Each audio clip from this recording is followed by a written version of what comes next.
Hello and welcome once again to another episode of Färber Vet Chat. This time it's actually an emergency edition of Färber Vet Chat.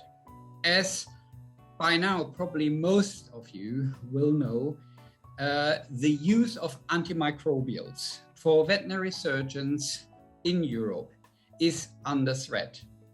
It is so that we are facing a situation where we might lose, because of a forthcoming decision in the European Parliament, the access to a range of, or nearly all of the antibiotics we are using on a day-to-day basis in companion animal veterinary medicine.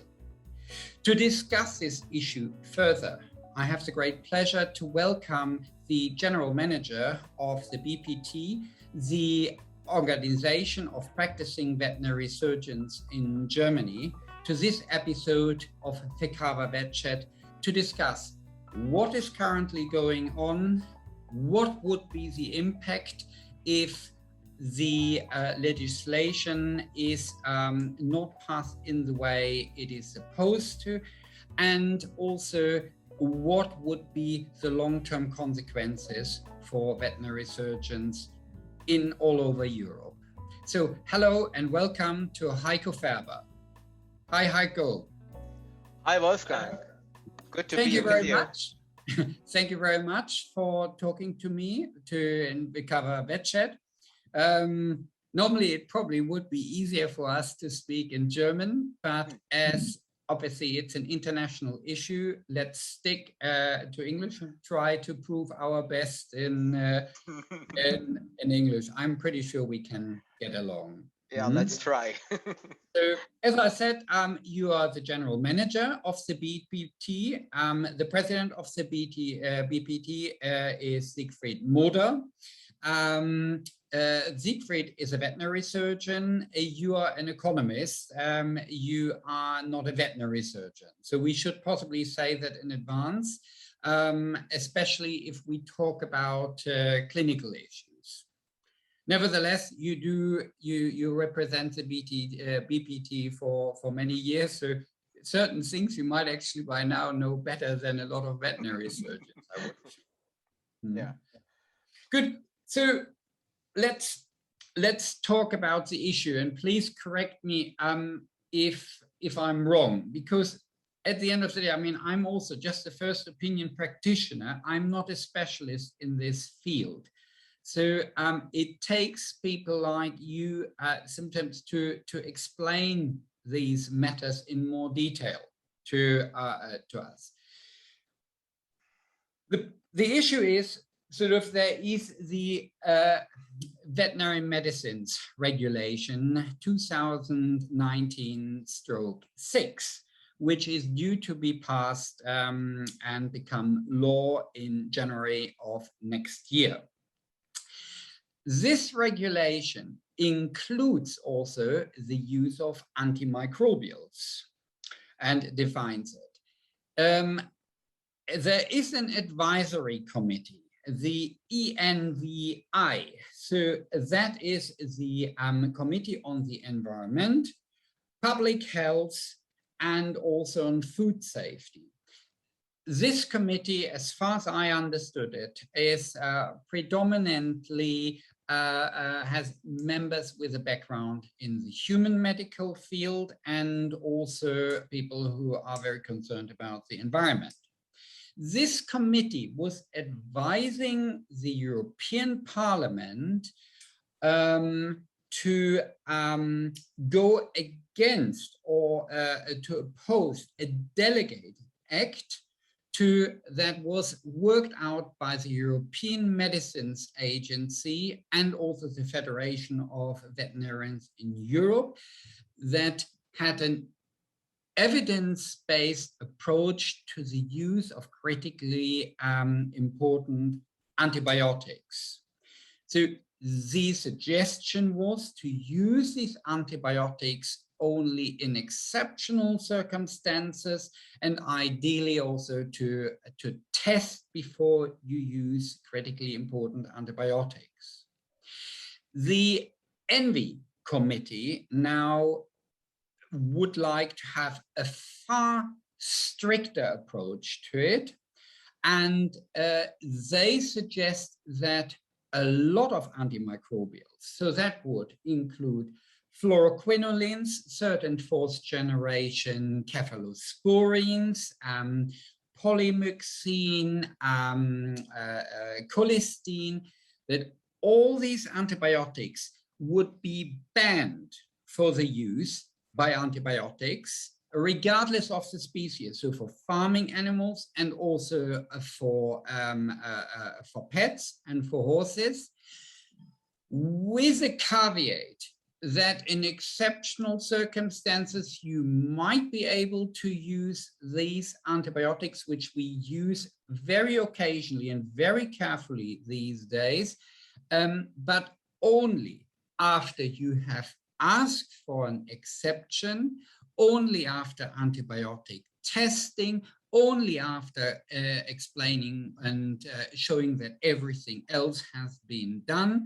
So it's a very laborious process, which in practical terms for veterinary surgeons would mean we would virtually no longer have access to these drugs at all. Is that, I don't know, is this summary that I gave, do you agree with that, or did I get something wrong? Yeah, I totally agree with that, Wolfgang. And I just would like to emphasize perhaps some points just to show how, let's say, a little unbelievable all this is. Just for your background, the medicine regulation that comes into force in January next year, as you said, was discussed for 8 years. It was discussed from 2011 until 2019. So 8 years of discussion, of hard discussion, of controversial discussion, first with the Commission on a very scientific basis, I must say. I followed the process from the beginning on. And in the end, a very detailed discussion also with the European Parliament. We had there were about 2,000 amendments for that regulation coming up in the Parliament that were discussed. So there was a very intensive process already going on in the Parliament to this legislation. And then we had a trilogue, and it was a really, really hard trilogue between the Commission, between the Parliament, and between the member states.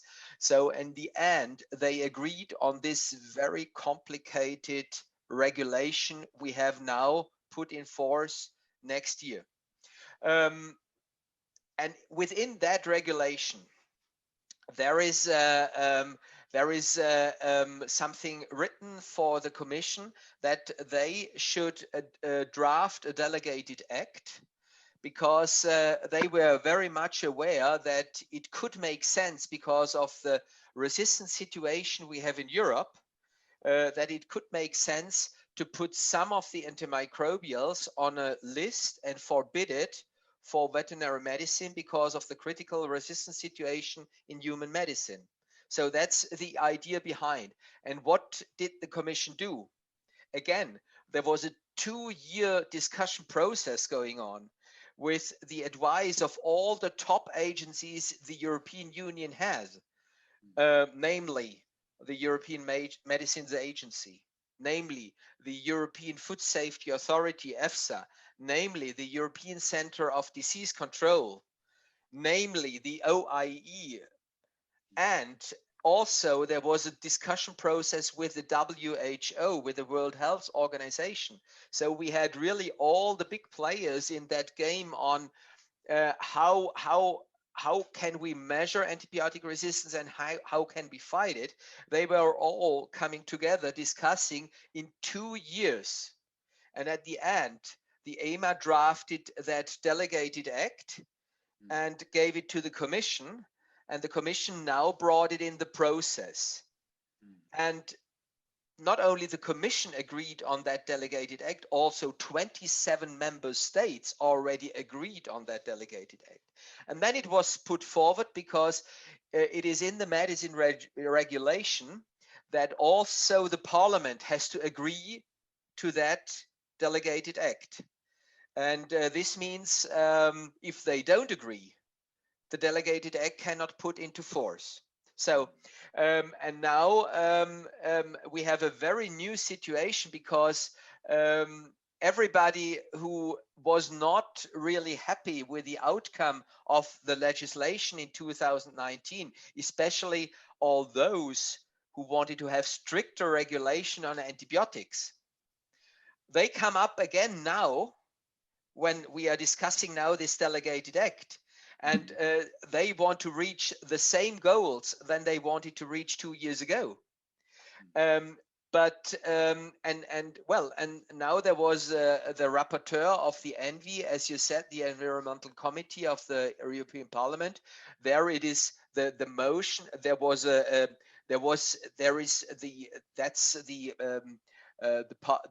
committee where the opinion of the Parliament is first discussed, and they drafted a motion now saying, well, we are not satisfied with what the EMA did, and we would like to have stricter rules.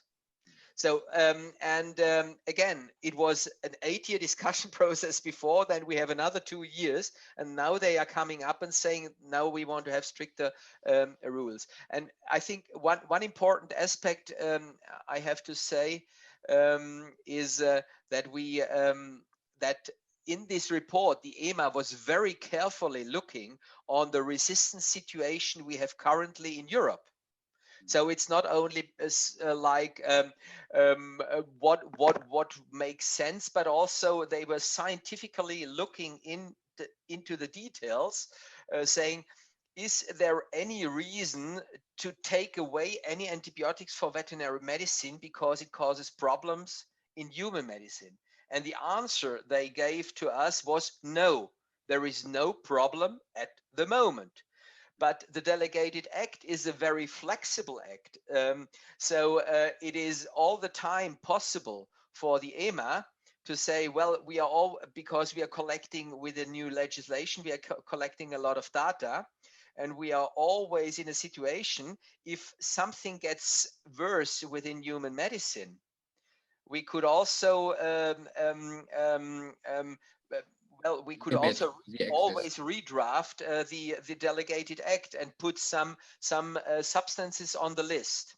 So what I want to say is, we have not only a very scientific based proposal from the European Commission and the EMA, but we have also a very flexible instrument. Flexible one. Mm-hmm.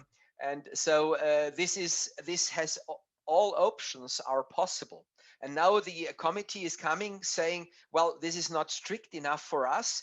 And what they did is something, they said, we don't care about what the resistance situation is. They say, we want to have the list of WHO on the highest critically important antibiotics put in place, because we have to it's a kind of a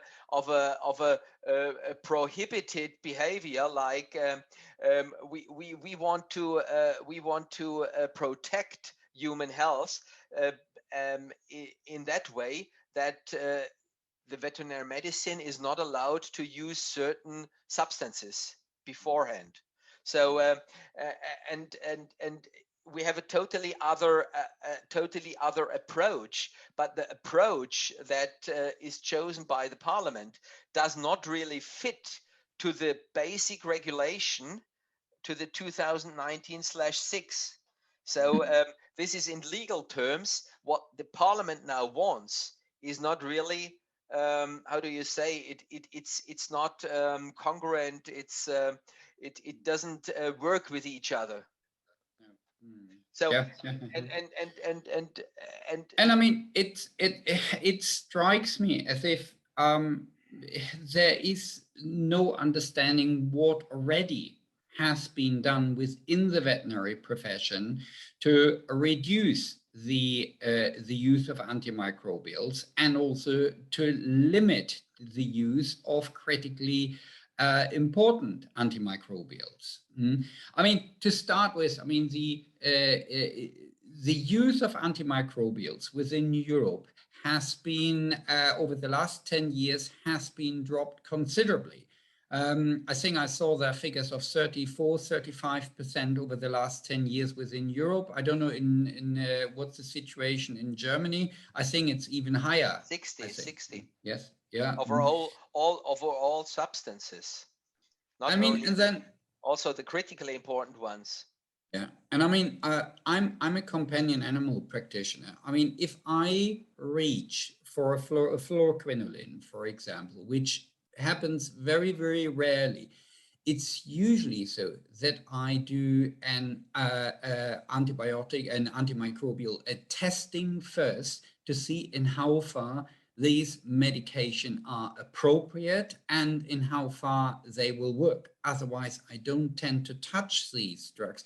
In many countries, this by now is already the law to do that. And then, I mean, organizations like ours, FICAVA, has come out years ago already with lists of the responsible use of antimicrobials. We have highlighted what sort of antibiotics should be used in what circumstances and when not to use them. And a lot of pet owners that come to companion animal practices these days find that vets refuse using antibiotics full stop because there are so many conditions which can be treated absolutely fine without antimicrobials. It's not so that we use antimicrobials on every patient that we see. This is long gone. I mean, I have to say, it strikes me as being not really in tune in what is going on these days in veterinary medicine. It's but, also but Wolfgang, just to Yeah. mention Yeah. and to underline what you said, but I think exactly that is, I don't think in the end it does not really, it's not because the veterinary medicine did nothing. It's because of two other aspects, I think. The first aspect is we have some political parties in Europe who think that reducing antimicrobial tonnage is necessary. I don't know, because of reasons of reducing antimicrobial resistance, but new reports show that there is not automatically a link between the two, reducing tonnage and reducing antibiotic resistance. And the other thing is that we have a lot of pressure from the human medicine. I think it's not because, and that is mainly because they want to remove responsibility from their own side to the other side. You know, they want they are playing the blame game a little bit at that stage, and that is really causing the problems we have. I don't think it's because we did not enough in the last years.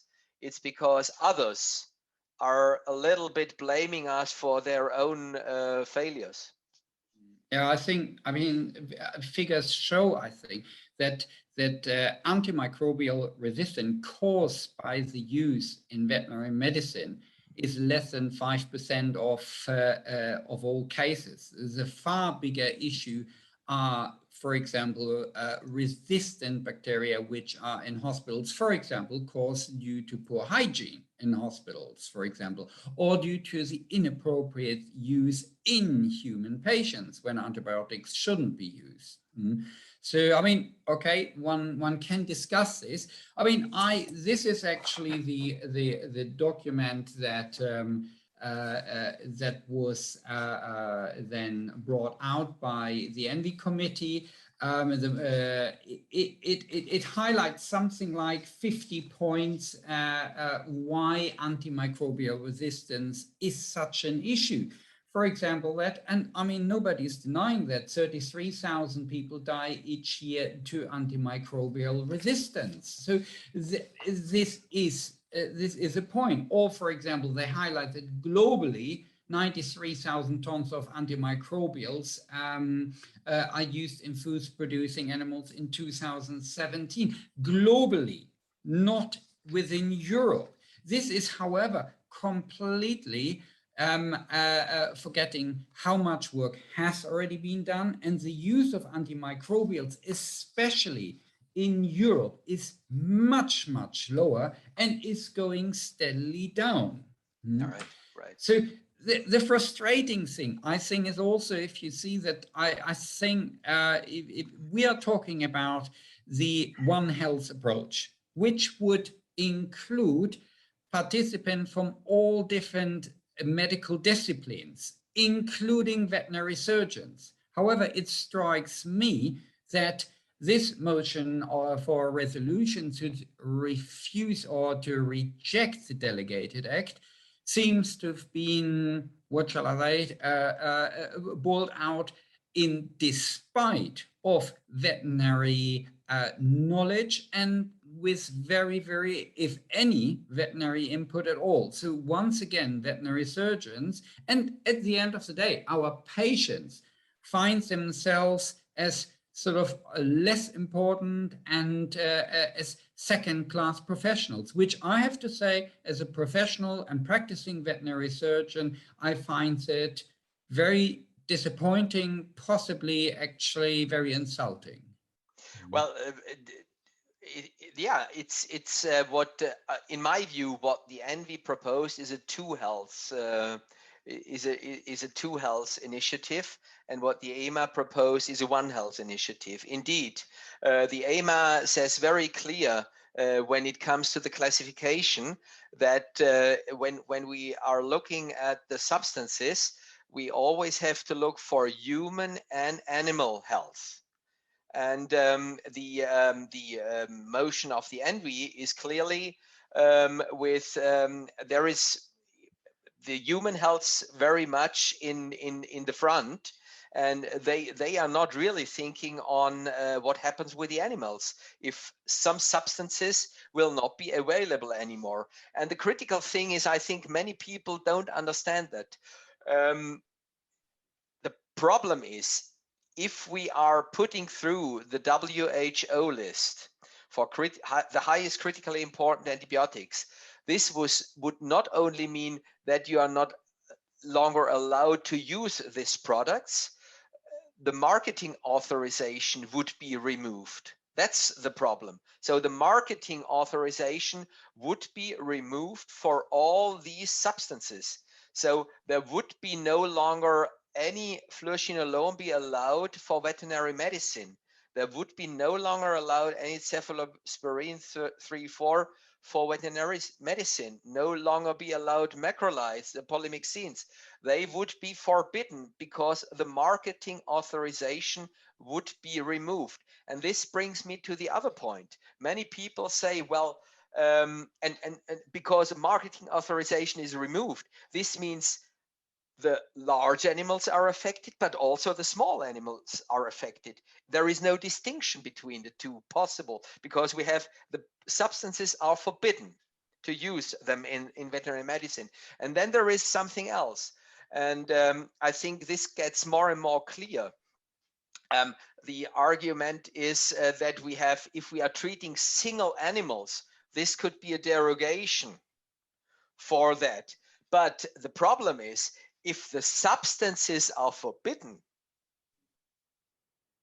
well, they are forbidden if you're doing group treatment or single treatment. So in practice, there are no more products. The only possibility you would have is to take the products from human medicine. Yeah. That's nonsense at all, isn't it? Well, it's not only from a practical point of view. I mean, we have said occasionally that we need in companion animal veterinary medicine medication which don't have a veterinary license. However, that goes by the cascade system, and I have to make a case for that first.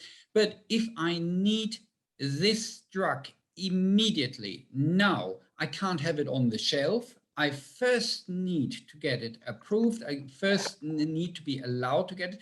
Then I can go out and can say, okay, where can I source it? But at that point, I might already have lost my patient.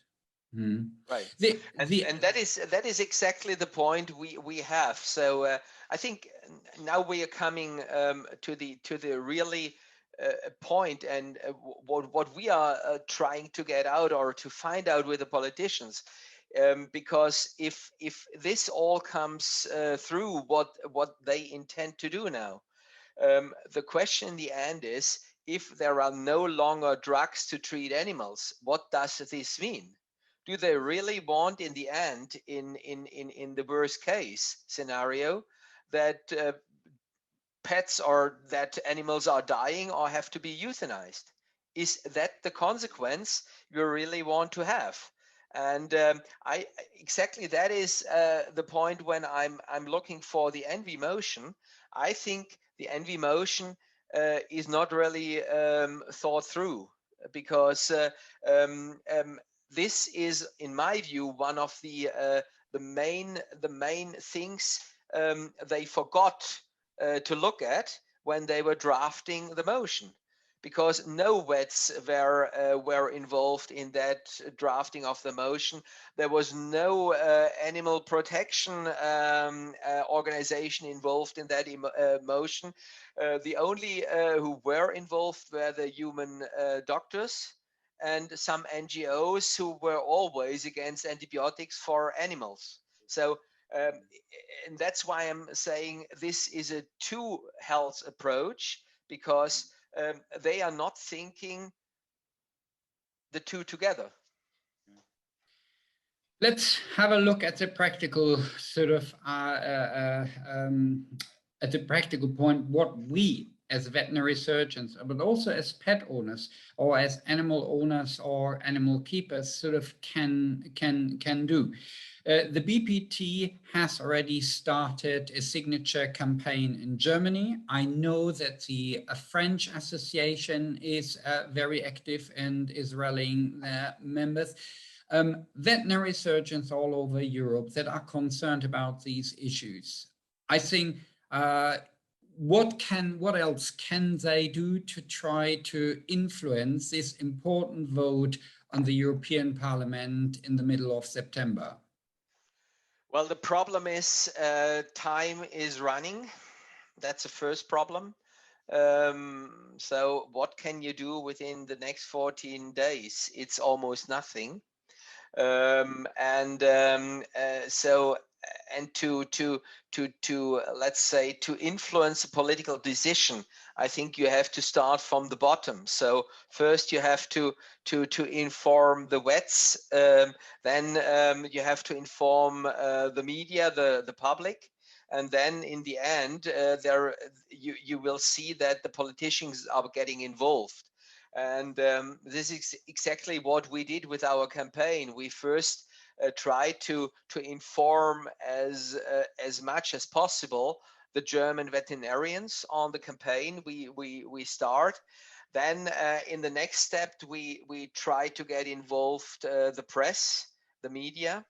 And at the moment, it's really every day we have some interviews on that issue.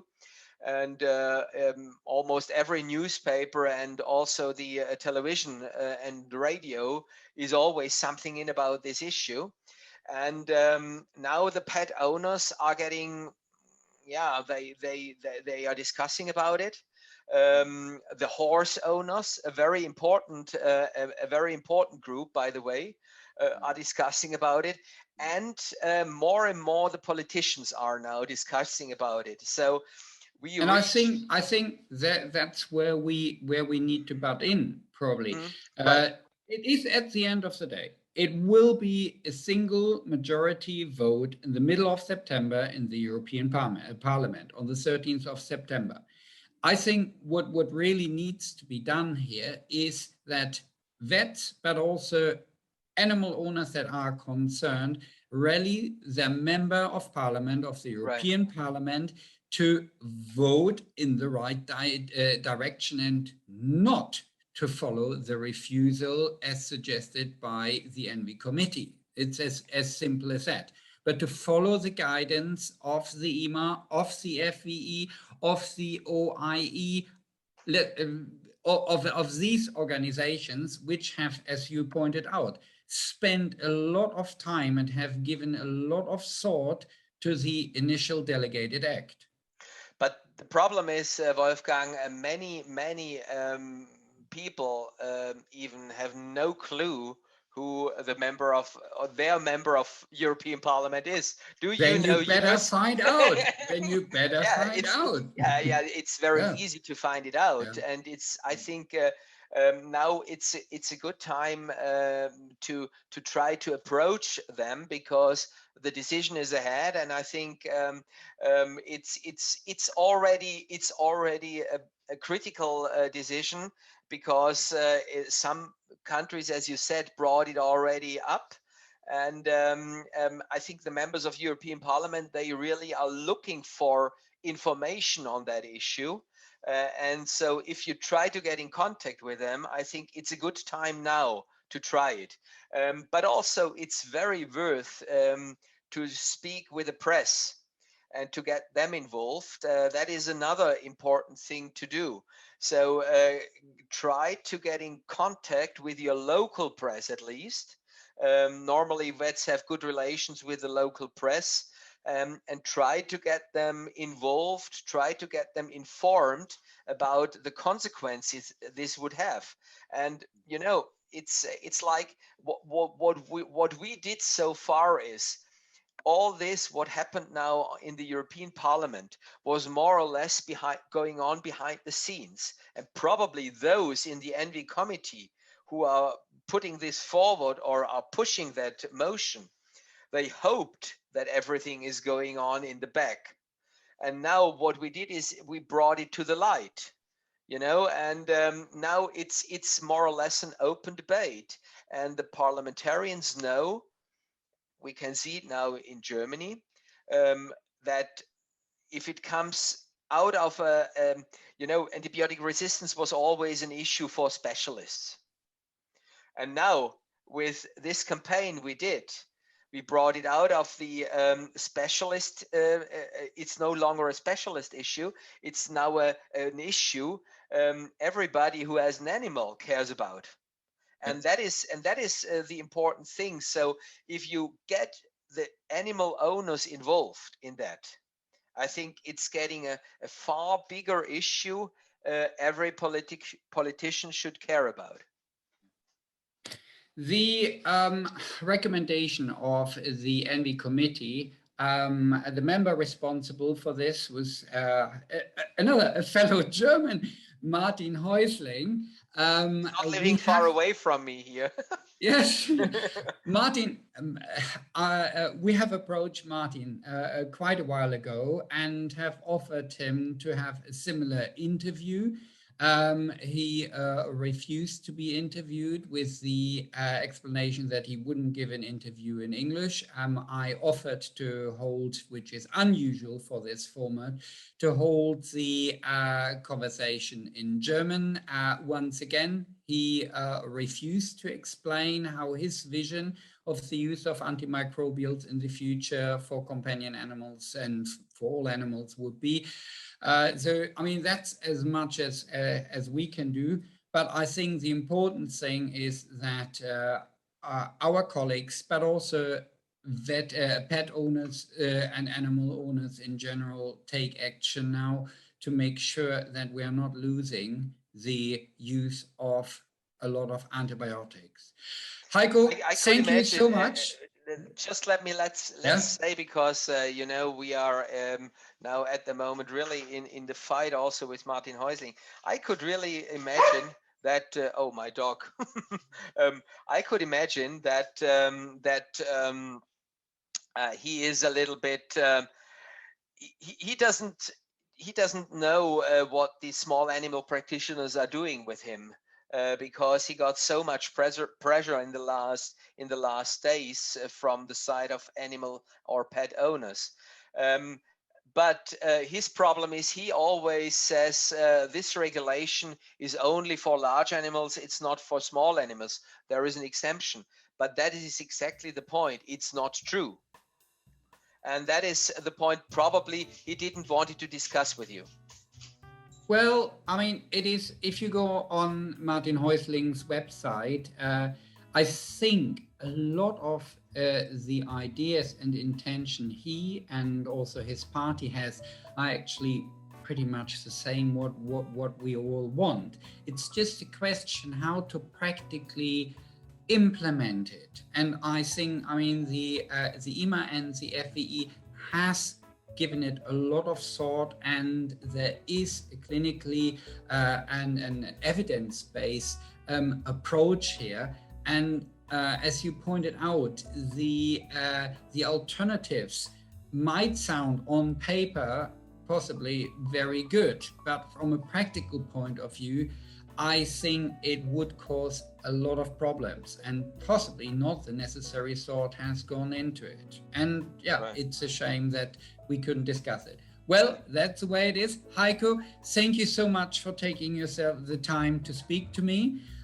If anyone would like to comment on this episode of Färber Vet Chat, then or has ideas for future vet chats, please do email us on vetchat@färber.org, or please make use of our social media presence or contact us through on our website.